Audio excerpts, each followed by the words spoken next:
பொன்னின் குடை எனக்கு வேண்டியதில்லை, என்னை போற்றும் புகழ் எனக்கு வேண்டியதில்லை, மன்னன் முடி எனக்கு வேண்டியதில்லை, அந்த மாறன் அழகனுக்கு வேண்டியதில்லை, தேவருக்கு அரசு நிலை வேண்டியதில்லை, அவர் தின்னும் சுவை அமுது வேண்டியதில்லை, சாவில் தமிழ் படித்து சாக வேண்டும், என்ற சாம்பல் தமிழ் மணந்து வேக வேண்டும் என்று கர்சித்தார்.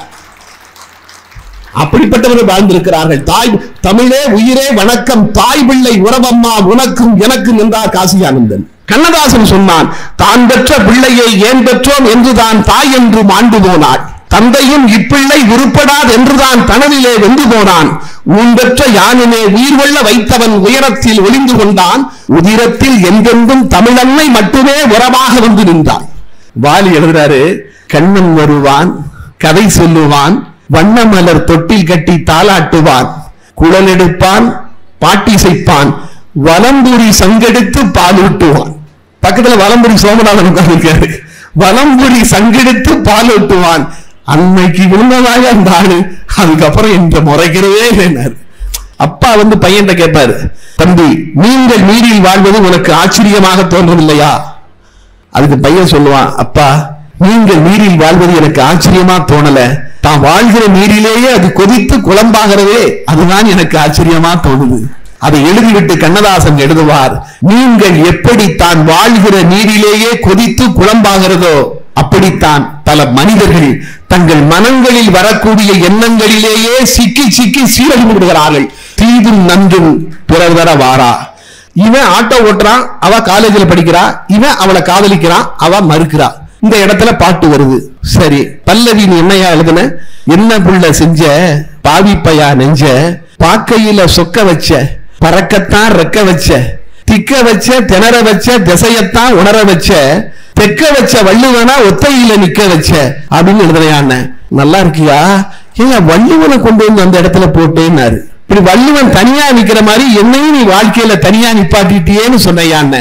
எல்லாரும் காதல்ல தோத்தவன இது வரைக்கும் தனி மரமா நிக்கிறோம் தான் சொல்லியிருக்கோம், இதான் சொல்லியிருக்க. ஆனா ஒரு விஷயத்த மறந்துட்டிய கண்ணான்னாரு. தூக்கி வாரி போட்டுடுச்சு. ஆஹா ஏதோ நடந்துருச்சுன்னு. என்னையான்னு, வள்ளுவன் தனியா நின்னாலும் குமரியில தான் ஐயா நிக்கிறான் அப்படின்னாரு. பொதிகை மலை காட்டுக்கும் பொருணை நதி வீட்டுக்கும் எதுகைகளின் கூட்டுக்கும் இமை திறந்து எழுந்தவளே, நதிவைகை நாட்டுக்கும் நடம்புரிந்த ஏட்டுக்கும் மதிப்புலவர் பாட்டுக்கும் மதுரையிலே வளர்ந்தவளே, பொறியாளும் நேரத்தில் புரளாத மகிழ்வெல்லாம், நான் பொறியாளும் நேரத்தில் புரளாத மகிழ்வெல்லாம் தன் வரியாளும் நேரத்தில் வரமாக தந்தவளே, கவியாளும் என் ஆசை கடலாக விரிந்தோடி செவியாள புவியாள சென்னாவில் வந்தவளே, தலைமகனாய் வள்ளுவனை தன் நிலை மகனாய் பாரதியை, தலைமகனாய் வள்ளுவனை தன் நிலை மகனாய் பாரதியை, கலைமகனாய் கண்ணதாசன் வாலியையும் கண்விழிக்க வைத்தவளே, உன் பிழை மகனாய் கூட என்னை பேச வைத்தால் ஆகாதா? அலைவாயும் உன் நாவில் என் ஆயுளெல்லாம் போகாதா? வளர்ப்பு மகன் அல்ல நான் உந்தன் வார்ப்பு மகன் என காட்டு, வளர்ப்பு மகன் அல்ல நான் உந்தன் வார்ப்பு மகன் என காட்டு, சிவப்பள்ளும் என் நாவில் செந்தமிழை நீ ஊட்டு, அலை வணங்கி தரை கடலின் அடிதொட்டு பணிகற்போம், தலை வணங்கி நான் உன்னை தமிழ் தாயே பணிகின்றேன். சீரோடும் சிறப்போடும் தன்னுடைய 9வது ஆண்டை சந்தித்துக் கொண்டிருக்கின்ற பெரம்பலூர் புத்தக திருவிழாவின் இன்றைய நிகழ்விற்கு தலைமை பொறுப்பினை ஏற்று தலைமை உரை ஆற்றி அமர்ந்திருக்கின்ற ரோவர் கல்லூரியினுடைய தலைவர் எங்கள் வணக்கத்திற்குரிய ஐயா வரதராஜன் அவர்களே,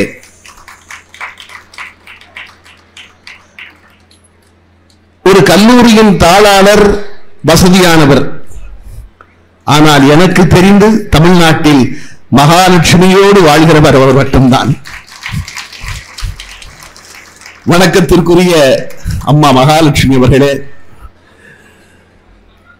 இங்கே எங்களை சிறப்பு செய்து பார்வையாளர் வரிசையிலே அமர்ந்திருக்கிற வணக்கத்திற்குரிய துணை மாவட்ட ஆட்சியர் அவர்களே, இந்த பெரம்பலூர் புத்தக திருவிழாவை நடாத்திக் கொண்டிருக்கின்ற வணக்கத்திற்குரியவர்களே, இங்கே எனக்கு பின்னால் அற்புதமான ஒரு உரையை நிகழ்த்துவதற்கு உங்களைப் போல நானும் ஆவலோடு கேட்பதற்குரிய பேச்சாளராக இருக்கின்ற எங்கள் அன்பு சகோதரர் பாரதி கிருஷ்ணகுமார் அவர்களே, எனக்கு முன்னால் ஒரு அற்புதமான உரையினை ஆற்றி அமர்ந்திருக்கின்ற பிக் பாஸ் முத்துக்குமரன் அவர்களே, வணக்கத்திற்குரிய பெரம்பலூர் அறிவார்ந்த பொதுமக்களே, எங்கே உங்கள் பாதங்களை கொஞ்சம் பாருங்கள், வந்து சேர்ந்திருக்கும் என் வணக்கம்.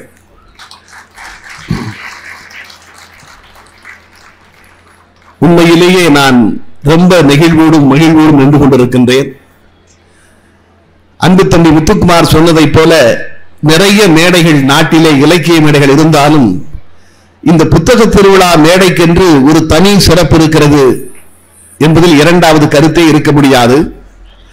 ஏனென்றால் நிச்சயம் இங்கே பேசத்தான் செய்வார்கள், யாரும் ஆடமாட்டார்கள் பாடமாட்டார்கள் என்று தெரிந்தும் நீங்கள் எல்லோரும் அமர்ந்திருக்கிறீர்களே, அதுவே தமிழ்நாட்டில் மிகப்பெரிய வெற்றி. என்ன தெரியும், இந்த தொலைக்காட்சி எனக்கு சரி, அதாவது முத்துக்குமார் இருக்கிறார் ஒரு பக்கம், ஆனால் நான் பார்த்த அளவில் தொலைக்காட்சி, பெரும்பாலான தொலைக்காட்சி நிகழ்ச்சிகளில் அந்த கேமராமேன் தவிர எல்லோரும் ஆடுகிறார்கள். அப்படித்தான் இந்த கலாச்சாரத்தை வளர்த்துக் கொண்டே இருக்கிறார்கள். ஆனால் இந்த இடத்தில் இதுதான் நடக்கும் என்று தெரிந்து நீங்கள் எல்லாம் அமர்ந்திருப்பது உண்மையிலே நீங்கள் பார்வையாளர்கள் என்று நான் நினைக்கவில்லை. நாங்கள் சரியாக பேச போகிறோமா என்று கணிக்க வந்திருக்கிற மேற்பார்வையாளர்கள் என்றுதான் நான் நினைக்கிறேன். வணக்கத்திற்குரிய ஐயா வரதராஜன் அவர்கள் தனக்கே உரிய மிடுக்கோடு பேசினார். எனக்கு தெரிந்தது தமிழ்நாட்டில் கல்வி நிறுவனங்களை நடத்தக்கூடிய நிறைய தாளாளர்கள் பேச்சை கேட்பதற்கு வாய்ப்பு கிடைத்திருக்கிறது. ஆனால் மனம் திறந்து பேசக்கூடிய ஒரு பேராண்மையை நான் அவரிடத்தில் தான் எப்பொழுதும் பார்த்திருக்கிறேன். அதைத்தான் நண்பர் சகோதரர் பாரதி கிருஷ்ணகுமார் அவர்களிடம் கூட சொல்லிக் கொண்டிருந்தேன். நேர்பட பேசக்கூடிய ஆற்றல் மிக்கவர். தமிழை பற்றி சொன்னார். உண்மையிலேயே நாம் பேசிக்கொண்டே இருக்கலாம். தமிழை பற்றி ஒரு நாள் முழுக்க அல்ல, வருடம் முழுக்க பேசலாம். ஆச்சரியமாக இருக்கும். தமிழிலே இருக்கின்ற ஒவ்வொன்றையும் படிக்கின்ற பொழுது, படிக்க தெரிந்து கொள்கின்ற பொழுது ஆச்சரியமாக இருக்கும்.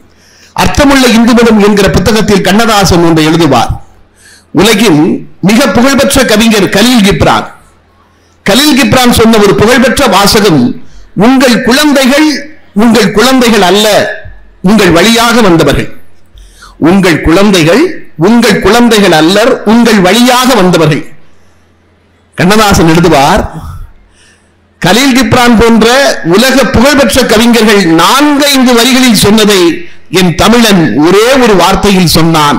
குழந்தைகளை பெற்றவர்களுக்கு பெற்றோர் என்று பெயர் வைத்தார். யாரோ தந்து நீ ரிசீவ் பண்ற, உனக்கு பேரு பெற்றோர். எவ்வளவு புத்திசாலி! ஒரு சின்ன ஒரு சொல்லுங்க, பெற்றோர் என்கிற ஒரு சொல்லுக்குள் எவ்வளவு இருக்கிறது பாருங்கள். நான் பல மேடைகளிலே சொல்லுவேன், அது ஒரு சொல், ஒரு மரபு தொடர். உள்ளங்கை நெல்லிக்கனி போல என்று ஒரு மரபு தொடர். உள்ளங்கை நெல்லிக்கனி போல விளங்கியது என்று நம் மாணவர்கள் வகுப்பிலே வாக்கியம் அமைத்து எழுதுவார்கள். உள்ளங்கை நெல்லிக்கனி என்றால் என்ன பொருள்? ஏன் உள்ளங்கையில நெல்லிக்கனி இருந்தாதான் தெரியுமா? உள்ளங்கையில் நெல்லிக்கனி இருந்தாதான் விளங்குமா? எலுமிச்சங்கனி இருந்தா விளங்காதா? ஏன் உள்ளங்கை நெல்லிக்கனி என்று பெயர் வைத்தார் என்று திருச்சியை சார்ந்த பேராசிரியர் ராதாகிருஷ்ணன் பொருள் சொல்லுகிறார். நெல்லிக்கனியை வெளியே பார்த்தால் வெளியே கோடுகள் இருக்கும், உள்ளே விதை மேடு வெள்ளமாக இருக்கும். உடைத்து பார்த்தால் உள்ளே நெல்லி விதை மேடு வெள்ளமாக இருக்கும். உள்ளே எந்த இடத்தில் விதை மேடாக இருக்கிறதோ அதற்கு ஏற்றாற்போல் தான் வெளியே அந்த வெள்ளை கோடு இருக்குமா? அந்த நெல்லிக்கனியை உடைக்காமலேயே உள்ளே இருக்கிற விதை இந்த இடத்தில் மேடாக இருக்கிறது, இந்த இடத்தில் பள்ளமாக இருக்கிறது என்று சொல்லிவிட முடியுமா? அப்படித்தான் ஒரு மனிதனின் புறத்தோற்றத்தை வைத்தே இவன் இப்படிப்பட்டவன் என்று சொல்லிவிடலாம் என்றுதான் உள்ளங்கை நெல்லிக்கனி போல என்கிற மரபு தொடர் என்று எழுதுகிறார். ஒரு மரபு தொடரில் இவ்வளவு பொருள் பாருங்கள். சமீபத்தில் தமிழறிஞர் ரா செல்வ கணபதி எழுதிய விடைதேடு வினாக்கள் என்று ஒரு புத்தகம் படித்தேன். ஆச்சரியமாக இருக்கிறது. ஒரு 50 வருடங்களாக நான் படித்த ஒரு குறளுக்கு இப்படி ஒரு பொருள் இருக்கிறதா என்று அந்த புத்தகம் ஒரு புது பொருளை எனக்கு சொல்லுகிறது. யான் நோக்கும் காலை நிலம் நோக்கும், நோக்காக்கால் தான் நோக்கி மெல்ல நகும். இது எல்லாருக்கும் தெரிஞ்ச குறள். இப்ப செல்போன்லயே அதுக்கு பொருள் இருக்கு, எல்லாருடைய பொருள் உரை இருக்கு. எல்லோரும் என்ன உரை எழுதியிருக்கிறார்கள்? ஒரு ஆடவனுடைய குரலாக அந்த குரல் ஒலிக்கிறது. நான் பார்க்கும்போது அவ நிலத்தை பார்க்கிறா, நான் பார்க்காத போது அவ என்ன பார்க்கிறா. இதான குரல். இப்ப ஒரு கேள்வி வைக்கிறார் செல்வ கணபதி. ஏண்டா நீ தான் பார்க்கலைய, அவ உன்னைய பார்க்கிறான்னு உனக்கு எப்படி தெரியும்? நோக்காக்கால். ஆனா சொன்னது வள்ளுவர் அல்லவா? ஆனா அவர் கேட்கிற கேள்வி நியாயமான கேள்வி. எல்லாரும் பொருள் நீங்க முழு வரதராசனா எடுத்துக்கொண்டாலும் சரி, இன்னைக்கு இருக்கிற சாலமன் பாப்பையா வரை எழுதியிருக்கிற எல்லா உரையும் இதைத்தான் எழுதுகிறது. தான் நோக்குங்காலே நில நோக்கும், நோக்காக்கால் தான் நோக்கி நிலநகம் இல்லையா? என்ன பொருள்? நீ பார்க்கலையா? அவர் சொல்றாரு, பஸ் ஸ்டாண்ட்ல போய் நிக்கிறோம், பெரம்பலூர் பஸ் ஸ்டாண்ட்ல போய் நிக்கிறோம். நாம வேப்பூர் போகணும். ஆனா வேப்பூர் பஸ் வருதான்னு பார்த்துக்கிட்டே இருப்போம். ஆனா வர்ற எல்லா பஸ்ஸையும் பார்ப்போம். விருத்தாச்சலம் பஸ் வரும், விழுப்புரம் பஸ் வரும், எல்லா பஸ்ஸையும் பார்ப்போம். ஆனா நம்ம பஸ் வருதாங்கிறதுல ரொம்ப கவனமா இருப்போம். பார்த்தல் என்பது அப்படி பொதுவா பார்க்கிறதா, நோக்குதல் அப்படிங்கறதான் நேருக்கு நேரா பார்க்கிறதா. அதனாலதான் கம்பன் அண்ணனும் நோக்கினால் அவளும் நோக்கினான்னு சொன்னானா. ஆக நோக்காக்கால் என்கிறது பார்க்கவில்லை என்று பொருள் அல்ல. நோக்காக்கால் என்று அவளை நோக்கவில்லை. அவன் ஜெனரலா பார்க்கிறான், ஆனா அவளை பார்க்கல. ஜெனரலா பார்க்கும்போது அவளை நம்ம பார்க்கிறது தெரியுது. ஆக நோக்குதல் என்றால் வேறு, பார்த்தல் என்றால் வேறு என்கின்ற புதிய பொருளை எனக்கு இந்த புத்தகம் சொல்லிக் கொடுக்கிறது. இதுதான் இந்த குறளினுடைய பொருள் என்று சொல்லுகிறது. இன்னைக்கு நான் படித்தது, இவ்வளவு நாளும் தெரியாத ஒரு விஷயத்தை, நோக்குதல் என்றால் பொருள் வேறு, பார்த்தல் என்றால் பொருள் வேறு, நேருக்கு நேராக பார்ப்பதுதான் நோக்குவது என்கின்ற எனக்கு சொல்லித் தருகிறது. அப்படிப்பட்ட மொழிதான் நம்முடைய தமிழ் மொழி. அதுதான் நம்முடைய தமிழ் மொழி. அதனால் தான் இங்கே வாலியை பற்றி சொன்னார்கள். நான் ஒருமுறை காவிய கவிஞர் வாலியிடம் கேட்டேன், தொலைக்காட்சி பேட்டியிலே கேட்டேன், கவியரசர் கண்ணதாசன் இவ்வளவு பாடல்கள் எழுதியிருக்கிறார், உங்களுக்கு அவருடைய பாடல்களிலேயே பிடித்தமான ஒரு பாடலை சொல்லுங்கள் என்றேன். என்னையா கேள்வி இது, எத்தனை பாட்டு இருக்கு, எத்தனை பாட்டை சொல்லலாம் என்று சொல்லிவிட்டு ஒரு பாடலை சொன்னார். ஒரு படைப்பு என்பது எப்படி இருக்க வேண்டும்? ஒரு இடத்திலிருந்து இன்னொரு இடத்திற்கு நம்மை கூட்டி செல்ல வேண்டும். இன்னொரு படைப்பிற்கு அதை நம்மை கூட்டி செல்ல வேண்டும். அதுதான் ஒரு படைப்பு. அந்த படைப்பை படித்துக் கொண்டிருக்கின்ற பொழுது அது கதையாகவோ கவிதையாகவோ இருந்தால் அது இன்னொரு இடத்தை நமக்கு நினைவுபடுத்த வேண்டும். அதுதான் படைப்பு. சவாலே சமாளி என்கிற படத்தில் கண்ணதாசன் ஒரு பாடல் எழுதியிருப்பார். நிலவை பார்த்து வானம் சொன்னது என்னை தொடாதே. அந்த பாட்டை சொல்லிவிட்டு சொன்னார், நிலவை பார்த்து வானம் சொன்னது என்னை தொடாதே, நிழலை பார்த்து பூமி சொன்னது என்னை தொடாதே. அதெல்லாம் எழுதிடலாம்யா. ஆனா அந்த சரணத்தில் எழுதினார் பாருங்க, புதியதல்லவே தீண்டாமை என்பது, புதுமை அல்லவே அதை நீயும் சொல்வது, சொன்ன வார்த்தையின் இரவல் தான் அது, திரு நீலகண்டரின் மனைவி சொன்னது. இந்த பாட்டை கேட்கிறவனுக்கு நீலகண்டரா, நீலகண்டர்னா யாரு அப்படின்னு ஒரு கேள்வி வரும். அவன் போய் நீலகண்டருடைய வரலாற்றை படிப்பான். ஆக இந்த படைப்பு இவனை அந்த படைப்பிற்கு அழைத்து செல்கிறது. அவன் தான் ஒரு சிறந்த படைப்பாளி என்று சொன்னார். நம்முடைய புத்தகங்கள் அப்படித்தான், ஒவ்வொரு விஷயமும் நம்மை அப்படி எப்படி அழைத்து செல்கின்றன. ஏனென்றால் அப்படிப்பட்ட படைப்பாளிகள் எழுதக்கூடிய புத்தகங்களை படிக்கின்ற பொழுதுதான் அது நமக்கு சிறப்பாக அமையும். நான் மதுரை புத்தக கண்காட்சியிலே ஒரு செய்தியை சொன்னேன். அதை இங்கே சொல்வது தவறில்லை என்று கருதுகிறேன். ஏனென்றால் மதுரை புத்தக கண்காட்சிக்கு யாருமே வந்திருக்க மாட்டீர்கள் என்று நான் நம்புகிறேன். அதாவது சொன்னார், தமிழை அழிப்பதற்கான வேலைகள் என்றெல்லாம் சொன்னார். தமிழை அழிப்பதற்கு அல்லது தமிழரை அழிப்பதற்கு சில தமிழர்களே துணை போகிறார்களே, அதுதான் நமக்குள்ளே இருக்கிற பெரிய விரக்தி. முத்தமிழறிஞர் கலைஞர், அதாவது நான் எந்த அரசியல் கட்சியும் சார்ந்தவன் கிடையாது, ஆனால் கலைஞருடைய தமிழுக்கு நான் மிகப்பெரிய பக்தன். ஒரு மாதிரி பார்க்க முடியாது, அவரை நேருக்கு நேராக அருகில் இருந்து பார்க்க, அவரோடு பேசுவதற்கு இறைவன் கொடுத்த மிகப்பெரிய வரம். கலைஞர் சென்னைக்கு எப்படி வந்தார், ரயிலில் டிக்கெட் எடுக்காமல் வந்தார் என்று கூசாமல் சிலர் பேசுவதை கேட்கிறோம். கலைஞரை பற்றி தவறான கருத்துக்களை இளைய சமுதாயத்திலே பதிவு செய்கிற சில முட்டாள்களை பார்க்கிறோம். ஆனால் நான் ஒரு புத்தகம் சொல்கிறேன், முதலாளி என்று ஒரு புத்தகம் இருக்கிறது. முதலாளி என்று ஒரு புத்தகம் வாசிப்பதில் இருக்கிறது வாழ்க்கை என்கிறது என் தலைப்பு. அந்த முதலாளி என்கிற புத்தகத்தை வானதி பதிப்பகம் வெளியிட்டிருக்கிறது. இதை நான் ஏன் சொல்கிறேன் என்றால், நான் சொல்ல போகிற செய்தி அந்த புத்தகத்திலே இருக்கிறது, கற்பனை அல்ல. அந்த புத்தகத்திலே ஒரு செய்தி, தென்னிந்தியாவிலேயே அதிகமான திரைப்படங்களை தயாரித்த நிறுவனம் மாடர்ன் தியேட்டர்ஸ். அந்த மாடர்ன் தியேட்டர்ஸ் உங்களுக்கெல்லாம் தெரியும், பெரியவர்களுக்கெல்லாம் தெரியும். மாடர்ன் தியேட்டர்ஸ் அதிபர் T.R. சுந்தரம். ஒரு நிர்வாகத்தை நிர்வகிப்பவர்கள் எப்படி இருக்க வேண்டும் என்பதற்கு அவர் உதாரணம். T.R. சுந்தரத்தின் போல யாருமே நிர்வகிக்க முடியாது. மாடர்ன் தியேட்டர்ஸ், சேலத்திலே இருந்த மாடர்ன் தியேட்டர்ஸ் மாதிரி சென்னையிலே கூட வசதியான ஸ்டுடியோ கிடையாது என்று சொல்கிறார்கள். அவரை எல்லோரும் முதலாளி என்றுதான் அழைப்பார்கள். அதனால் முதலாளி என்று புத்தகம் வந்திருக்கிறது. அதை ரங்கசாமி என்கிற பத்திரிகையாளர் எழுதியிருக்கிறார். அவரும் கட்சிக்காரர் கிடையாது. அந்த புத்தகத்தில் எழுதுகிறார், T.R. சுந்தரத்தை போல ஒரு அற்புதமான ஒரு ஆளுமைக்கு பார்க்க முடியாது. அதற்கு ஒரு சம்பவம், அலிபாபாவும் 40 திருடர்களும் மாடர்ன் தியேட்டர்ஸ் தயாரித்த படம்.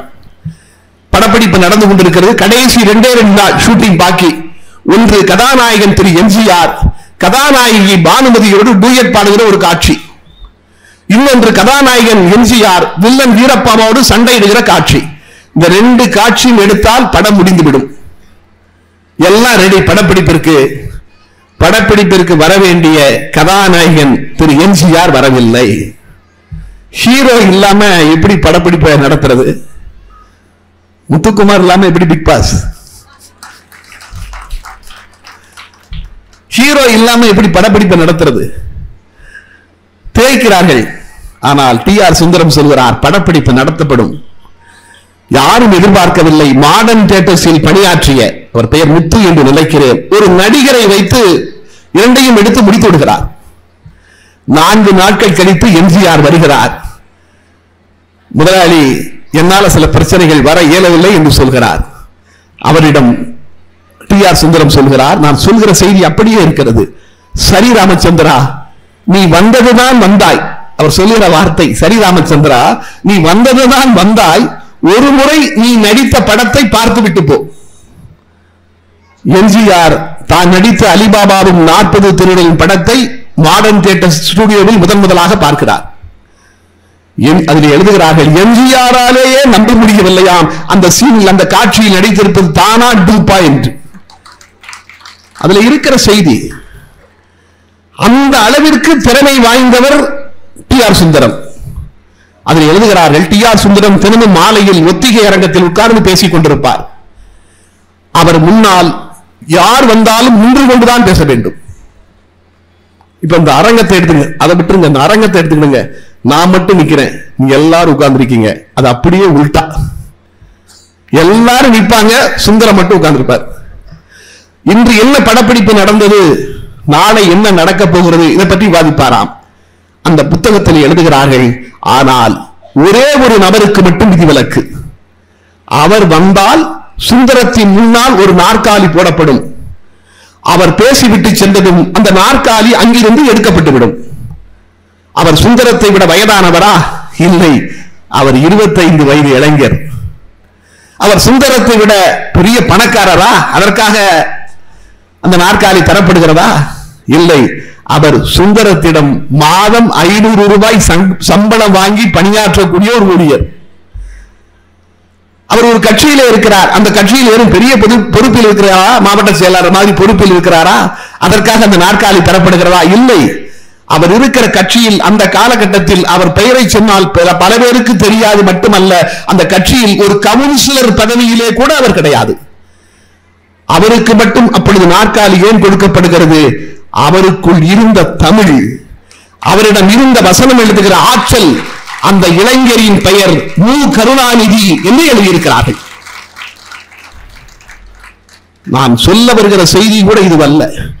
அவர் அப்படி ரயிலில் வந்தார், இப்படி வந்தார் என்று தூற்றுகிறார்களே, கொஞ்சம் கூட கூசாமல் பொய் சொல்கிறார்களே. அந்த புத்தகத்தில் எழுதுகிறார்கள், எம்ஜிஆர் முதலாக கதாநாயகனாக நடித்த படம் ராஜகுமாரி. கதை வசனம் கலைஞர், அவர் பெயர் இல்லை திரையில், அது வேறு. 2வது படம் கதாநாயகனாக எம்ஜிஆர் 2வதாக நடித்த படம் மருதநாட்டு இளவரசி, வசனம் கலைஞர். 3வது நடித்த படம் மந்திரி குமாரி, வசனம் கலைஞர். மந்திரி குமாரி படத்தை தயாரித்தது மாடர்ன் தியேட்டர்ஸ். படம் மிகப்பெரிய வெற்றி.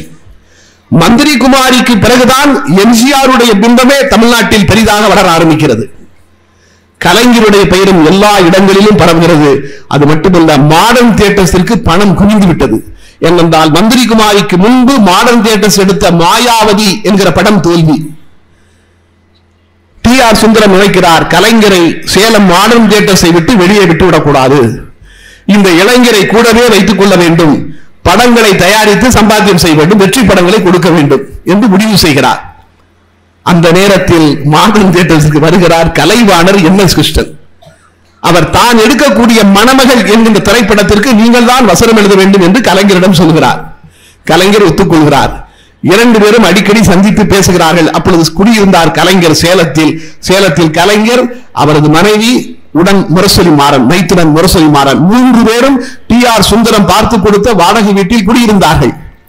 கலைவாணர் வருவார், கலைஞரிடம் பேசுவார். அப்பொழுது கலைவாணர் தான் சொல்லுகிறார், நீங்கள் எதற்கு சேலத்தில் குடியிருக்கிறீர்கள், சென்னைக்கு வந்து, மெட்ராஸ் இப்பதான சென்னை, மெட்ராஸுக்கு வந்து விடுங்கள் என்று சொல்கிறார். கலைஞர், இல்லை நான் சேலத்திலே இருக்கலாம் நினைக்கிறேன் என்கிறார். இல்லை, தேவையில்லை, நீங்கள் மெட்ராஸிற்கு வந்தால் பல வழிகளில் உங்களுக்கு முன்னேற்றம் இருக்கும் என்று சொல்கிறார்.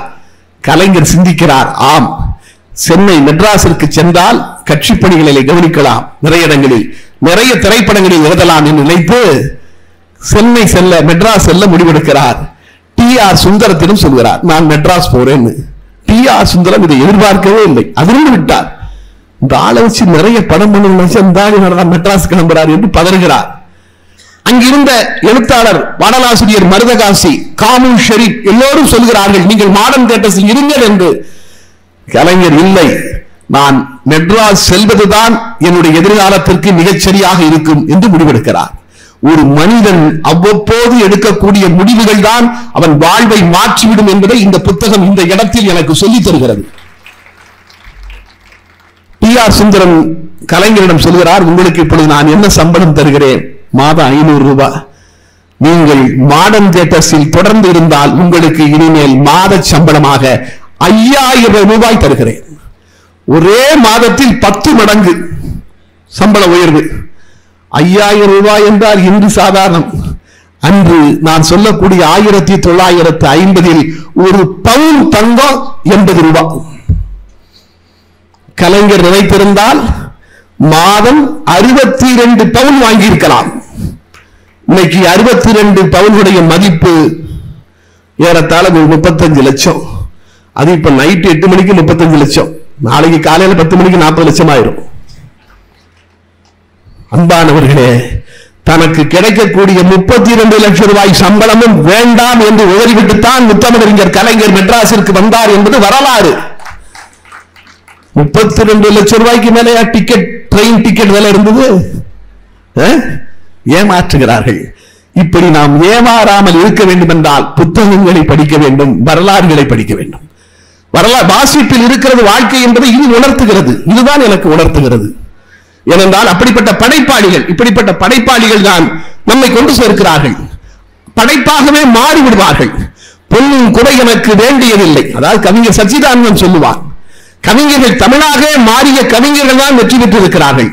பொன்னின் குறை எனக்கு வேண்டியதில்லை, என்னை போற்றும் புகழ் எனக்கு வேண்டியதில்லை, மன்னன் முடி எனக்கு வேண்டியதில்லை, அந்த மாறன் அழகனுக்கு வேண்டியதில்லை, தேவருக்கு அரசுலை வேண்டியதில்லை, அவர் தின்னும் சுவை அமுது வேண்டியதில்லை, சாவில் தமிழ் படித்து சாக வேண்டும், என்ற சாம்பல் தமிழ் மணந்து வேக வேண்டும் என்று கர்சித்தார். அப்படிப்பட்டவர்கள் வாழ்ந்திருக்கிறார்கள். தாய் தமிழே உயிரே வணக்கம், தாய் பிள்ளை உறவம்மா உனக்கும் எனக்கும் என்றார் காசியானந்தன். கண்ணதாசன் சொன்னான், தான் பெற்ற பிள்ளையை ஏன் பெற்றோம் என்று தான் தாய் என்று மாண்டு போனாள். தான் பெற்ற பிள்ளையை ஏன் பெற்றோம் என்றுதான் தாய் என்று மாண்டு போனாள். தந்தையும் இப்பிள்ளை உருப்படாது என்றுதான் தனதிலே வெந்து போனான். ஊன்பெற்ற யானினை உயிர் கொள்ள வைத்தவன் உயரத்தில் ஒளிந்து கொண்டான். உதிரத்தில் எங்கெங்கும் தமிழன்னை மட்டுமே உறவாக வந்து நின்றான். தமிழ்தான் உறவு என்று சொன்னார்கள் கவிஞர்கள். அதனால் தான் காலங்காலமாக நின்று கொண்டிருக்கிறது அவர்களுடைய படைப்பு. யார் தமிழாக மாறி தந்தார்களோ அவர்கள். நான் காவிய கவிஞர் வாலியோடு பல ஆண்டுகள் பயணப்பட்டவன். ஒரு பாடலை எப்படி எழுத வேண்டும் என்று கற்றுக் கொடுப்பார். நீங்க முதல் பாட்டுங்க எம்ஜிஆருக்கு அவர் முதலில் எழுதிய படம் நல்லவன் வாழ்வான். கதை வசனம் பேரறிஞர் அண்ணா. வாலி எழுதின பாட்டை பார்த்துட்டு அண்ணாவே சிரித்தாராம். சில டிக் பண்ணாரா, இந்த இடத்தெல்லாம் மாத்தக்கூடாது பாட்டுல, என்னையா இருந்தாலும் இதெல்லாமே பாட்டுக்குள்ள கொண்டு வந்தார அது டூயட் சாங். அந்த டூயட் சாங்ல எழுதுறாரு பாருங்க, உதய சூரியன் எதிரில் இருக்கையில் உள்ளத்தாமரை மலராதோ. அண்ணாவே எதிர்பார்க்கலையா உதய சூரியனை சினிமா பாட்டுக்குள்ள கொண்டு வர முடியுமான்னு. உதய சூரியன் எதிரில் இருக்கையில் சிரிக்கின்றாள் என்று சிரிக்கின்றாள் என்கிற பாட்டு. உதய சூரியன் எதிரில் இருக்கையில் உள்ளத்தாமரை மலராதோ, எதையும் தாங்கும் இதயம் இருந்தால் இருண்ட வாழ்வும் புலராதோ. இந்த எதையும் தாங்கும் இதயம் அண்ணா. அதுதான் ஒரு மனிதன் ஜெயிக்க வேண்டும் என்றால், ஒரு பாடலாசிரியனாக ஜெயிக்க வேண்டும் என்றால் அங்க இருக்கிற சில பேர் கவனத்தில் நம்ம விழ வேண்டும் என்று சொல்கிறவர் வாலி. அவருக்கு மட்டும் இல்ல, எந்த இடத்திலும் உங்களுக்கு ஒரு பாட்டு சொல்றேன், வலம்புரி சோமநாதனுக்கு வாலிக்கு அவ்வளவு டேலி ஆகலாம். எங்க பார்த்தாலும் வலம்புரி சோமநாதன் வாலிட்ட கொஞ்சம் முறைச்சிக்கிட்டே இருப்பாராம். வாலிய சொன்ன வார்த்தை, இந்த ஆளை ஒரு நாள் விழத்தட்டணுயா என்று சொல்லி பஞ்சவர்ண கிளி கம்போசிங் உட்கார்ந்துருக்காங்க. கம்போசிங் உட்கார்ந்தாச்சு. விஸ்வநாதன் ராமமூர்த்தி மியூசிக்கு பாட்டு டீம் போட்டாச்சு, மெட்டு போட்டுட்டாரு. ஏன்னா வந்த உடனே விஸ்வநாதன் கேட்பாரு, மீட்டருக்கு மேட்டரா மேட்டருக்கு மீட்டரா பாரு. இன்னைக்கு மீட்டருக்கு தான் மேட்டர், மீட்டர் சொல்லுங்க சொல்றாரு. வாலி எழுதுறாரு, கண்ணன் வருவான், கதை சொல்லுவான், வண்ணமலர் தொட்டில் கட்டி தாளாட்டுவான், குழல் எடுப்பான், பாட்டிசைப்பான், வலம்புரி சங்கெடுத்து பாலூட்டுவான். பக்கத்துல வலம்புரி சோமநாதன் உட்கார்ந்திருக்காரு. வலம்புரி சங்கெடுத்து பாலூட்டுவான், அன்னைக்கு விழுந்ததாக அந்த ஆளு அதுக்கப்புறம் என்ற முறைக்கிறதே இல்லைன்னாரு. அதாவது ஒரு பாடல் எழுதும் போது கூட, அது கூட நான் ஒரு நாள் நேர்முக தேர்வில், அதாவது பேட்டியில திருச்சி வானொலியில் சொல்லிக் கொண்டிருந்தேன். அதை கேட்டுவிட்டு அடுத்த அரை மணி நேரத்தில் அண்ணன் சிவகுமார் எனக்கு போன் பண்ணார். ஜெயந்தா, அந்த பாட்டுல நான் தான் நடிச்சிருக்கேன், ஆனா எனக்கு கூட அந்த மேட்டர் தெரியல, நீ புதுசா சொல்றேன்னாரு. இல்ல வாலி என்ன சொன்ன செய்தி தான். பத்திரகாளி என்ற படம், அதுதான் முதலாக ராஜா சார் மியூசிக்ல ஐயா வாலி முதலாக பாடல் எழுதிய படம். அதுல கண்ணன் ஒரு கை குழந்தை என்று ஒரு பாடல் நீங்கள் கேட்டிருப்பீங்க. அந்த படத்துல நடிக்கிறது சிவகுமார் அப்படின்னு ஒரு இடத்துல வாலி அப்படி கோடிட்டு காமிச்சிருப்பார். அதுதான் வாலியினுடைய ஸ்டைல். எப்பவுமே அந்த ஹீரோ ஹீரோயின் பேரு ஏதாவது உள்ள நினைச்சலாமான்னு பாப்பாரு. அந்த கண்ணன் ஒரு கை குழந்தை அந்த பாட்டுல பாருங்க, அவர் எழுதுவாரு, மஞ்சள் கொண்டு நீராடி மைக்குழலில் பூச்சூடி வஞ்சி மகள் வரும்போது ஆசை வரும் 1 கோடி. அடுத்தால் அவ பாடுவா, கட்டழகன் கண்களுக்கு மையெடுத்து எழுதட்டுமா, கட்டழகன் கண்களுக்கு மையெடுத்து எழுதட்டுமா, கண்கள் பட கூடும் என்று பொட்டு என்று வைக்கட்டுமா. இல்ல இந்த கட்டழகன்கிற வார்த்தை சிவகுமாருக்காக போடுறார். அதான் வாலி. சிவகுமாரைத்தான் சினிமாவில் கட்டழகன் என்பார்கள். கட்டழகன் நீங்க பாத்தீங்கன்னா மீட்டருக்கு மன்னனவன் கண்களுக்கு மையெடுத்து எழுதட்டுமான்னு கூட போடலாம், அதான் மீட்டரு. ஆனா சிவகுமார் நடிக்கிறார் என்பதால் கட்டழகன் கண்களுக்கு மையெடுத்து எழுதட்டுமா, அதுதாங்க. அதுதான் ஒரு பாடலாசிரியர் வெற்றி பெறுகிறான் என்றால் சாதாரணமானது அல்ல. அது சினிமாவில் வெற்றி பெறுவது என்பது, உலகத்திலேயே அதிகமான திரைசை பாடல்களை எழுதியவர் வாலி. உலகத்திலேயே 4 தலைமுறைகளுக்கு பாடல் எழுதியவர். அவரை பற்றி பேசிக்கொண்டே போகலாம். மனதில் பட்டதை பேசக்கூடிய ஒரு அதாவது ஒரு படைப்பாளி எப்படி இருக்க வேண்டும். எனக்கு ஐயாவிடம் பிடித்தது அப்படி நேர்முகம், உள்ளத்தில் வச்சு வெளியே பேசுறது இல்லை. நிறைய படைப்பாளிகளை சொல்வார்கள், நான் பார்த்த சாரதியை சொல்வார்கள், மனதில் பட்டதை அப்படியே பேசுவாராம். ஒருமுறை பப்பாசி அமைப்பு சார்ந்து புத்தக விற்பனையாளர்கள் பார்த்த சாரதியிடம் சொல்லி இருக்கிறார்கள். அப்பொழுது புரட்சி தலைவர் எம்ஜிஆர் முதலமைச்சராக இருக்கிறார். லைப்ரரிக்கு 500 புக்கு வாங்கிய இடத்துல 200 புக்கு போகணும்னு ஜீவோ வந்துருச்சான். எல்லாரும் போய் நாப்பாட்ட சொல்லியிருக்காங்க, நீங்க முதல்வர்கிட்ட ஏதாவது வாய்ப்பு கிடைச்சா சொல்லுங்க, 500 புத்தகம் வாங்கிட்டு இருந்தாங்க, இப்ப 200 போகுதுன்னு முடிவு எடுத்துட்டாங்கன்னு. சரி நான் சொல்றேன் இருக்காரு. வள்ளுவர் கோட்டத்தில் ஒரு விழா, முதல்வர் எம்ஜிஆர் அமர்ந்திருக்கிறார். நான் பார்த்த சாரதி பேசினாராம், எழுத்தாளர் பேசுகின்ற பொழுது சொன்னாராம், 500 புத்தகங்கள் வாங்கி கொண்டிருந்த இடத்தில் 200 புத்தகங்கள் போட்டிருக்கிறீங்க, போதும்னு இப்ப ஆர்டர் போட்டிருக்கீங்களே, எப்படி எழுத்தாளர்கள் பிழைப்பார்கள் என்று சொல்லிக் கொண்டிருக்கிற பொழுதே முதல்வராக இருக்க எம்ஜிஆர் சீட்டை விட்டு எந்திரிச்சிருக்காரு. அப்பொழுது நான் பார்த்த சாரதி, மிஸ்டர் ராமச்சந்திரன் நீங்கள் உட்காருங்கள், உங்கள் முறை வரும்போது நீங்கள் பேசுங்கள். தமிழ்நாட்டில் இப்படியெல்லாம் நடந்திருக்கிறது என்று நினைத்து பார்க்க முடியுமா? இது ஹிந்து பத்திரிகை, இது மறுநாள் ஆங்கில பதிப்பில் வந்த செய்தி. நம்முடைய விஜயா பதிப்பகம் வேலாயுதம் அவர்கள் தன்னுடைய புத்தகத்திலே இந்த செய்தியை பதிவு செய்திருக்கிறார். அதிர்ந்து விட்டார்களாம். மிஸ்டர் ராமச்சந்திரன் நீங்கள் உட்காருங்கள், என் முறை வருகின்ற பொழுது நான் பேசுகிறேன் என்று சொன்னவுடன் எம்ஜிஆரும் அமர்ந்து விட்டார். அதற்கு பிறகு அவர் பேசி முடித்து எம்ஜிஆர் வந்து பேசினாராம். முதல்வர் எம்ஜிஆர் பேசினாராம். எழுத்தாளர் சொன்னார், 500 காப்பியை 200 காப்பியாக மாற்றிவிட்டோம் என்று இந்த தகவல் எனக்கு தெரிவிக்கப்பட்டது. நான் இந்த கூட்டத்திற்கு வருகின்ற பொழுது உடனடியாக மறுபடியும் புத்தகங்கள் 500 காப்பி வாங்கப்பட வேண்டும் என்கின்ற ஜிஓவில் கையெழுத்து போட்டுவிட்டு தான் இந்த கூட்டத்திற்கே நான் வந்திருக்கிறேன், அதை சொல்லத்தான் நான் எழுந்தேன் என்று முதல்வர் எம்ஜிஆர் சொன்னாராம். இந்த இடத்தில் இவருடைய துணிச்சல், முதல்வர் எம்ஜிஆருடைய பெருந்தன்மை ரெண்டு நமக்கு வெளிப்படுகிறது. ரெண்டு விஷயங்களும் நமக்கு வெளிப்படுகிறது. அதுதான் முக்கியம். ஆக அப்படிப்பட்ட துணிச்சல். அதே மாதிரி வாலிக்கு எதையுமே நேர்பட பேசுகிற ஆற்றல் உண்டு. படைப்பாளிகளுக்கு, சரியான படைப்பாளிகளுக்கு அப்படித்தான். எம்ஜிஆரிடம் சொல்லாமல் காதல் திருமணம் செய்து கொண்டு விடுகிறார் வாலி. எம்ஜிஆர் தான் வாலியை திருமணம் செய்து கொள்ள சொன்னவர். 30-32 வயசாச்சு ஆண்டவனே. எம்ஜிஆர் வாலியை ஆண்டவன் என்றுதான் அழைப்பார்.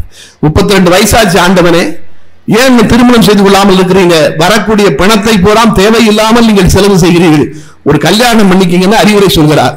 சரிண்ணே என்று சொல்லிவிட்டு இவர் பாட்டுக்கு எம்ஜிஆரிடமே சொல்லாமல் காதல் திருமணம் செய்து கொண்டு வந்து விடுகிறார்.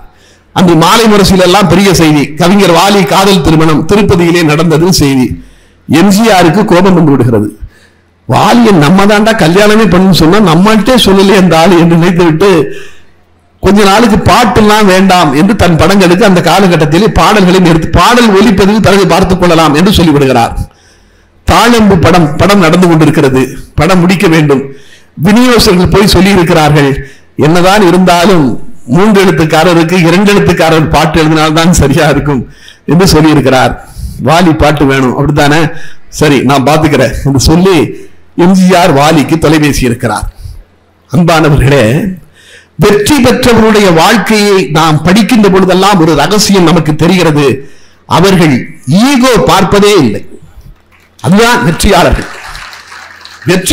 எல்லோரும் பல பேர் நிறைய சம்பவங்கள் பார்க்க ஈகோ பார்ப்பதே இல்லை. எம்ஜிஆர் எவ்வளவு பெரிய ஆள், வாலி ஒரு சாதாரண கவிஞர் அவரை கம்பேர் பண்ணும்போது. ஆனால் எம்ஜிஆர் அவருக்கு தொலைபேசுகிறார். என்ன வாலி, ஆண்டவனே நாளை காலையில தோட்டத்துக்கு வந்துருங்க, டிஃபன் இங்கதான் என்று சொல்கிறார். மறுநாள் காலை வாலி போறார். தாளம்பு படம் சரி, ஸ்டுடியோல கம்போசிங் போயாச்சு. கேவி மகாதேவன் எழுதிதான் இசையமைப்பார், பெரும்பாலும் எழுதிதான் இசையமைப்பார் கேவி மகாதேவன். எழுதுங்க, சும்மா ஒரு கொள்கை பாட்டு எழுதுங்க. அப்போ வாலி எழுதுகிறார், எங்கே போய்விடும் காலம் அது என்னையும் வாழ வைக்கும், உன் இதயத்தை திறந்து வைத்தால் அது உன்னையும் வாழ வைக்கும். கொடுத்து எம்ஜிஆர்ட்ட கொடுத்தாரா. எம்ஜிஆர் வாங்கி பார்த்துட்டு கவிஞர்னு தெரியுது. அதாவது அந்த இருக்கிற சூழலை, எங்கே போய்விடும் காலம் அது என்னையும் வாழ வைக்கும், உன் இதயத்தை திறந்து வைத்தால் உன்னையும் வாழ வைக்கும். இது அவர் புத்தகத்திலே பதிவு செய்தது. ஒரு படைப்பாளி என்பவன் நேர்மையாக இருக்க வேண்டும் என்பதற்கு இது எனக்கு இந்த செய்தி எனக்கு சொல்லிக் கொடுக்கிறது. அதே சமயம் காவிய கவிஞர் வாலி அவரும் கண்ணதாசனும் எதிரெதிராக கடைபிடித்திருந்தவர்கள். ஆனால் கண்ணதாசன் மீது அவ்வளவு மரியாதை கொண்டவர் வாலி. கண்ணதாசனை பற்றி அவர் ஒரு கவிதை எழுதியிருக்கிறார். தமிழ் சினிமா வரலாற்றில் எதிராக இருந்த எந்த ஒரு கவிஞரும் இன்னொரு கவிஞரை பற்றி இப்படி எழுதியதே கிடையாது. கவிதை எழுதுறதை விடுங்க, பேட்டியில அடுத்த கவிஞர் பேரை கூட சொல்ல மாட்டாங்க. அதான் உண்மை. கண்ணதாசனை பற்றி வாலி எழுதிய கவிதையை பார்க்கின்ற பொழுது உண்மையிலேயே இவ்வளவு பேரன்பு இல்லாமல் எழுத முடியாது என்று இந்த கவிதையை பார்த்தாலே விளங்கும். கண்ணதாசனுடைய அம்மா கண்ணதாசனை தாலாட்டுவதாக அந்த கவிதை இருக்கும். கண்ணதாசன் அம்மா கண்ணதாசனை தாலாட்டுகிறாளாம். பண்ணுறங்கும் நாவழகா, பணிவுறங்கும் பூவழகா, சேர சோழ பாண்டியரு சேர்ந்து வந்த மூவழகா. எப்படி போடுறார் பாருங்க வாழ்த்து. பண்ணுறங்கும் நாவழகா, பணிவுறங்கும் பூவழகா, சேர சோழ பாண்டியரு சேர்ந்து வந்த மூவழகா, வீணையில பாட்டெழுப்பும் வாணி எந்தன் பிள்ளை என ஏனையில படுத்திருக்க என்னதவம் புரிஞ்சேனும். செட்டிநாட்டில் தொட்டில ஏனை என்று சொல்வார்கள். அவர் எழுதுறாரு, வீணையில பாட்டெழுப்பும் வாணி எந்தன் பிள்ளை என ஏனையில படுத்திருக்க என்னதவம் புரிஞ்சேனோ, இப்பிறப்பில் என் வயிற்றில் இப்படி ஓர் மகன் பிறக்க எப்பிறப்பில் நீந்துகிட்டு எங்கெல்லாம் தெரிஞ்சேனோ, சாகரத்தில் எடுக்காம சங்கமத்தில் எடுத்த முத்தே, சாகரத்தில் எடுக்காமல் சங்கமத்தில் எடுத்த முத்தே, மேகமலை கொடுக்காமல் தேகமலை கொடுத்த முத்தே, நல்முத்தை பழிக்கும்படி பல்முத்து முளைச்சவனே, பல்முத்து முளைக்கு முன்னே சொல்முத்து முளைச்சவனே. தன்னாலும் புரியாம சொன்னாலும் தெரியாம அன்னாட உன் தகப்ப அந்தியில விளக்கு வச்சா சீட்டாலே தொலைச்சு புட்ட சில்லறைய திரும்பவும் உன் பாட்டாலே சம்பாதி. கண்ணதாசனுடைய தந்தை சீட்டு விளையாட்டில் நிறைய பணத்தை இழந்திருக்கிறார். சீட்டாலே தொலைச்சு புட்ட சில்லறைய திரும்பவும் பாட்டாலே சம்பாதி, நீ பாரதியில் செம்பாதி. பஞ்சான காலுதச்சு பால்குடம் வலிஞ்சிதை பஞ்சான காலுதச்சு பனிக்குடம் கிழிஞ்சிதையா, பிஞ்சான கையணைச்சு பால்குடம் வலிஞ்சிதையா. தாய்ப்பாலே நான் தருவன் தலைப்பாலே மறைச்சபடி, தமிழ்ப்பாலே வள்ளுவன் தான் தருவான் நீ வாங்கி குடி. ஏம்பாட்டு இந்நாளில் ஒன்ன மட்டும் உறங்க வைக்கும், ஓம்பாட்டு பின்னாளில் ஊரு மொத்தம் கிறங்க வைக்கும். ஏழுக்கு பின்னால எட்டாக பிறந்தவனே, ஏழுக்கு பின்னால எட்டாக பிறந்தவனே, கூழுக்கு பாடாம கொள்கைக்கு பாட்டெழுது. நினைத்து பார்க்க முடியுமா? தமிழ் சினிமாவில் எதிரெதிராக இயங்கிய இருவரில் ஒருவரை இந்த அளவிற்கு எழுத முடியும் என்று எனக்கு இதை வாசிக்கின்ற பொழுது இப்படித்தான் இருக்க வேண்டும் ஒரு படைப்பாளி, தாயுள்ளம் கொண்டவனாக இருக்க வேண்டும் என்கிற செய்தியை சொல்கிறது. நான் ஒரு 5 நிமிடத்தில் முடித்து விடுகிறேன். இந்த செய்தி எனக்கு சொல்லுகிறது. ஆக வாசிக்கின்ற பொழுது இதுதான் இப்படிப்பட்ட செய்திகள் தான் நமக்கு தேவை, அதுதான் நமக்கு சொல்லித் தருகிறது. புஷ்பமாலிகா என்கிற புத்தகத்தில் கண்ணதாசன் எழுதியிருப்பார். அதாவது எல்லாவற்றிற்கும் அடிப்படை மனம்தான். ஒரு ஒரு புத்தகத்தை வாசிக்கின்ற பொழுது என்னுடைய மனம் மாறுகிறது என்றால் அதை மாற்ற வேண்டிய கடமை புத்தகத்திற்கு இருக்கிறது. மாறக்கூடிய நிலையில் மனமும் இருக்க வேண்டும். எல்லாவற்றிற்கும் மனம்தான் என்று கவிஞர் கண்ணதாசன் எழுதியிருப்பார் புஷ்பமாலிகா என்கிற புத்தகத்திலே. அப்பா பையன் கேட்பாரு, தம்பி நீங்கள் நீரில் வாழ்வது உனக்கு ஆச்சரியமாக தோன்றவில்லையா? அதுக்கு பையன் சொல்லுவான், அப்பா நீங்கள் நீரில் வாழ்வது எனக்கு ஆச்சரியமா தோணல, தான் வாழ்கிற நீரிலேயே அது கொதித்து குழம்பாகிறதே அதுதான் எனக்கு ஆச்சரியமா தோணுது. அதை எழுதிவிட்டு கண்ணதாசன் எழுதுவார், நீங்கள் எப்படி தான் வாழ்கிற நீரிலேயே கொதித்து குழம்பாகிறதோ அப்படித்தான் பல மனிதர்கள் தங்கள் மனங்களில் வரக்கூடிய எண்ணங்களிலேயே சிக்கி சீரழிந்து விடுகிறார்கள். தீதும் நன்றும் பிறர் தர வாரா. அதைத்தான் பழனி படத்தில் கொண்டு வந்து கவியரசர் வைத்தார். அண்ணன் என்னடா தம்பி என்னடா அவசரமான உலகத்திலே பாடலில் சரணத்திலே எழுதினார். பெட்டை கோழிக்கு கட்டு சேவலை கட்டி வைத்தவன் யாரடா, அவை 8 குஞ்சுகள் பெற்றெடுத்ததும் சோறு போட்டவன் யாரடா, வளர்ந்த குஞ்சுகள் பிரிந்த போதிலும் வருந்தவில்லையே தாயடா, மனித ஜாதியில் துயரம் யாவுமே மனதினால் வந்த நோயடா. எல்லாவற்றிற்கும் அடிப்படை மனம்தான். அதைத்தான் இன்னொரு பாடலிலே கூட எழுதுவார். கடலளவு கிடைத்தாலும் மயங்க மாட்டேன், அது கையளவே ஆனாலும் கலங்க மாட்டேன், உள்ளத்திலே உள்ளதுதான் உலகம் கண்ணா, அதை உணர்ந்து கொண்டால் துன்பமெல்லாம் விலகும் கண்ணா. அப்படிப்பட்ட மனம்தான் முக்கியம். எல்லாவற்றிற்கும் மனம்தான் முக்கியம். மறுபடி வாசிக்கின்ற பொழுது நான் வாலியை பார்க்கின்ற பொழுதுதான் நினைப்பேன், எப்படி இவர்களால் வார்த்தைகளை கொட்ட முடிகிறது. ஒரு பாடலாசிரியனாக நான் ஆக வேண்டும் என்றால் நான் ஒரு வார்த்தை வங்கியாக இருக்க வேண்டும் என்று காட்டியவர் அவர். எனக்கு அதை சொல்லித் தருகிறார். ஒரு கூட்டங்க, இதே மாதிரி ஒரு கூட்டம், அண்ணன் பாரதி கிருஷ்ணகுமார் உட்கார இடத்திலே வாலி உட்கார்ந்து இருக்கிறார். தம்பி முத்துக்குமார் இடத்திலே திரைப்பட நடிகர் விவேக் உட்கார்ந்து இருக்கிறார். பக்கத்திலே இன்னொரு பக்கத்துல சீட்ல மூத்த வழக்கறிஞர் காந்தி உட்கார்ந்து இருக்கிறார். வாலிக்கு பக்கத்தில் வாலியை பேச அழைக்கிறார்கள். வாலி வேஷ்டி கட்டிருக்கிறார். அப்படி எந்திரிச்சு நடக்கிறாரு, வேஷ்டி தட்டிடுச்சு, தடுமாறிட்டாரு. அவர் தடுமாறின உடனே காந்தி வழக்கறிஞர் காந்தி வாலி கையை பிடிச்சுக்கிறாரு. அவர் கையை பிடிச்சிட்டு அடுத்த ஸ்டெப் எடுத்து வைக்கிறாரு. இவர் சிரிக்கிறார், விவேக் சிரிக்கிறார். தடுமாறின உடனே வாலி, என்னையா சிரிக்கிற, என்ன சிரிக்கிற, நான் காந்தியோட தான் வர்றேன், பிராந்தியோட வரல. சார் ஒரு செகண்ட் எப்படி சொல்ல முடிகிறது? வார்த்தை. எம்ஜிஆருக்கு உடல்நலம் இல்லை, புரூக்ளின் மருத்துவமனையில் இருந்தார். தமிழகம் என்று ஒலித்த பாடல் ஒளிவிளக்கு படத்தில் வாலி எழுதிய இறைவா உன் மாளிகையில் எத்தனையோ மணிவிளக்கு, அந்த பாடல் தான் பிரார்த்தனை பாடலாக ஒலித்தது. எம்ஜிஆர் திரும்பி வருகிறார். எம்ஜிஆரை பார்ப்பதற்கு வாலி போகிறார். வாலி எம்ஜிஆர் இருந்த அறைக்குள் காலை எடுத்து வைத்தவுடன் பக்கத்தில் இருந்த வீரன் ஜானகி அம்மாள் நிமிர்ந்து பார்த்தாராம். ஜானகி அம்மாளின் கண்களில் இருந்து கண்ணீர். இந்த மனிதன் எழுதிய பாடல் அல்லவா என் தலைவனுக்கு தமிழ்நாடெங்கும் ஒலித்தது என்று நினைக்கிறார்.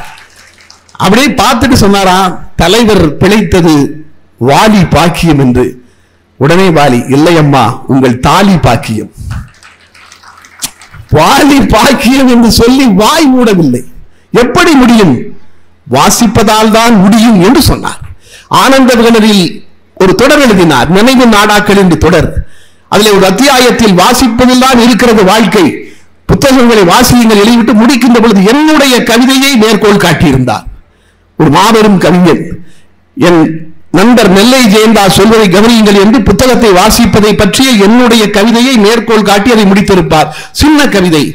புத்தகங்களை நாம் மேலிருந்து கீழே வாசிக்கிறோம், புத்தகங்களோ நம்மை கீழிருந்து மேலே தூக்கிவிடும். புத்தகங்களை நாம் மேலிருந்து கீழே வாசிக்கிறோம், புத்தகங்களோ நம்மை கீழிருந்து மேலே தூக்கிவிடும். இந்த கவிதையை அவர் மேற்கோள் காட்டியிருந்தார். அந்த வாசிப்பு பார்வையே தனியாக இருக்கும். அவரோட பேசிக் கொண்டிருக்கிற பொழுது தெரியும். இந்த ஒரே ஒரு செய்தியை சொல்லி முடித்து விடுகிறேன். ராமன் தேடிய சீதை என்று ஒரு படம், அதிலே நான் 2 பாடல்கள் எழுதியிருப்பேன் வித்யாசாகர் இசையில். அதிலே ஒரு பாடல், என்ன புள்ள செஞ்ச பாவிப்பையா நெஞ்ச என்று நிதின் சத்யா அந்த ஸ்கிரீன்ல பாடுவார். ஒரு நாள் வாலி எனக்கு தொலைபேசுகிறார். அந்த பாடல் வெளியீட்டு விழா, இசை வெளியீட்டு விழா என்று இயக்குனர் கரு பழனியப்பன் அந்த பாடலில் நான் எழுதியிருந்த தெக்க வச்ச வள்ளுவனா ஒத்தையில நிக்க வச்ச என்கிற வரிகளை பாராட்டி இருந்தார். ஒரு நாள் வாலி எனக்கு பேசுறார், எங்கயா இருக்கிற? ஐயா வீட்டுல தான் இருக்கேன். ராமன் தேடிய சீதை பாட்டை கேட்டையா, என்ன முள்ள செஞ்சன ஒரு பாட்டு நீதான் எழுதினியா? ஆமையா நான் ஐயா எழுதினேன். அது பாட்டுக்கு என்னையா சிச்சுவேஷன் சொன்னாங்க? இல்ல படத்துல நிதின் சத்யா ஒரு திருடன்யா, அவன் ஒரு வீட்டுக்கு திருட போறான். போன இடத்துல அங்க ஒரு அழகான பொண்ணை பாத்துறான், அவளை காதலிக்க ஆரம்பிக்கிறான். அவளுடைய அட்வைஸை கேட்டு திருடனை விட்டுட்டு ஆட்டோ ஓட்டி பழைக்கிறான். இவன் ஆட்டோ ஓட்டுறான், அவ காலேஜில் படிக்கிறா. இவன் அவளை காதலிக்கிறான், அவ மறுக்கிறா. இந்த இடத்துல பாட்டு வருது. சரி, பல்லவி நீ என்னையா எழுதுன? என்ன புள்ள செஞ்ச பாவிப்பையா நெஞ்ச, பாக்கையில சொக்க வச்ச பறக்கத்தான் ரெக்க வச்ச, திக்க வச்ச திணற வச்ச திசையத்தான் உணர வச்ச, தெக்க வச்ச வள்ளுவனா ஒத்தையில நிக்க வச்ச அப்படின்னு எழுதுனையான்னு. நல்லா இருக்கியா? ஏங்க வள்ளுவனை கொண்டு வந்து அந்த இடத்துல போட்டேன்னாரு. இல்லையா, படத்தினுடைய கதை கன்னியாகுமரி மாவட்டத்தில் நடக்கு. அதனால கன்னியாகுமரி மாவட்டத்தில் இருக்கிற 2 விஷயம் வேணும், ஒன்னு பல்லவிலையும் ஒன்னு சரணத்திலையும் வேணும்னு வித்யாசாகர் சொன்னாரு.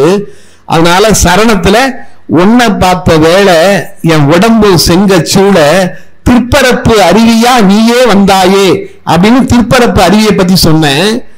அதே மாதிரி பல்லவியில வந்து இப்படி வள்ளுவன் தனியா நிக்கிற மாதிரி என்னையும் நீ வாழ்க்கையில தனியா நிப்பாட்டிட்டியேன்னு சொன்னையான்னு. நல்லா இருக்கியா? எல்லாரும் காதல்ல தோத்தவன இது வரைக்கும் தனி மரமா நிக்கிறோம் தான் சொல்லியிருக்கோம், நீதான் சொல்லியிருக்க. ஆனா ஒரு விஷயத்த மறந்துட்டிய கண்ணான்னாரு. தூக்கி வாரி போட்டுடுச்சு. ஆஹா ஏதோ நடந்துருச்சுன்னு. என்னையான்னு, வள்ளுவன் தனியா நின்னாலும் குமரியில தான் ஐயா நிக்கிறான் அப்படின்னாரு. அது எப்படியா தனியான அர்த்தமாகும்? அவன் நிக்கிறதே குமரி தானையான்னாரு. இதுதாங்க, இதுதான் வாசிக்க வாசிக்க பார்வை நமக்கு விரியும் என்பதற்கு இவர்கள் தான் நமக்கு சான்றுகள். ஆக நிறைய வாசிப்போம், நம்மை நாம் பலப்படுத்துவோம் என்று சொல்லி ஒவ்வொரு வருடமும் என்னை இந்த மேடையில் நிறுத்தி அழகு பார்க்கிற வணக்கத்திற்குரிய ஐயா வரதராஜன் அவர்களுக்கும் அம்மா மகாலட்சுமி அவர்களுக்கும் மீண்டும் மீண்டும் நான் நன்றி சொல்லி விடைபெறுகிறேன். நன்றி, வணக்கம்.